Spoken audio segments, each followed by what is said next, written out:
دین اسلام امن و سلامتی کا مذہب ہے۔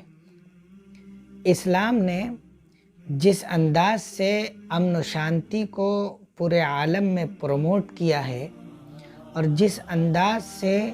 دہشت گردی، ظلم و بربریت اور جبر و زبردستی کا کنڈم کیا ہے،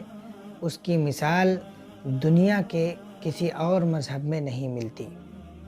جس مذہب نے جانوروں، کیڑے مکوڑوں کے ساتھ اچھا برتاؤ کرنے کا حکم دیا ہو،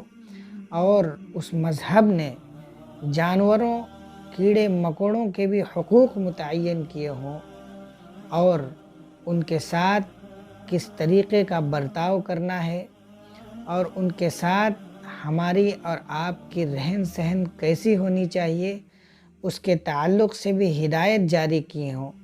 بھلا وہ مذہب کیسے اس بات کو برداشت کر سکتا ہے کہ انسانوں کے ساتھ ظلم و زیادتی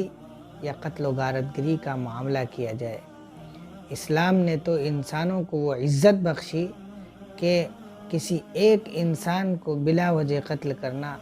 ساری انسانیت کے قتل کے مترادف قرار دیا ہے۔ اللہ کے نبی صلی اللہ علیہ وسلم رحمت للعالمین ہیں۔ آپ سراپا رحمت ہیں ساری انسانیت کے لیے، انس و جن کے لیے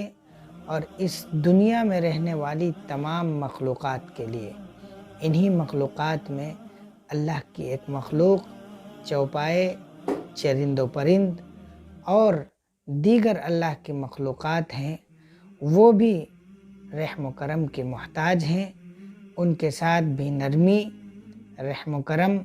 اور اچھا برتاؤ کرنا یہ ہمارا اور آپ کا اخلاقی فریضہ ہے۔ اللہ کے نبی صلی اللہ علیہ وسلم نے اس تعلق سے ہم سب کو جو ہدایات جاری کی ہیں، آج ہم ان کا مذاکرہ کریں گے اور پھر اپنے آپ کا محاسبہ کرتے ہوئے جائزہ لیں گے کہ ہم ان جانوروں کے ساتھ آیا اچھا برتاؤ کر کے اپنے آپ کو اجر و ثواب کا مستحق بنا رہے ہیں، یا ان کے ساتھ برا برتاؤ کر کے اپنے آپ کو عذاب و عقاب کا باعث بنا رہے ہیں۔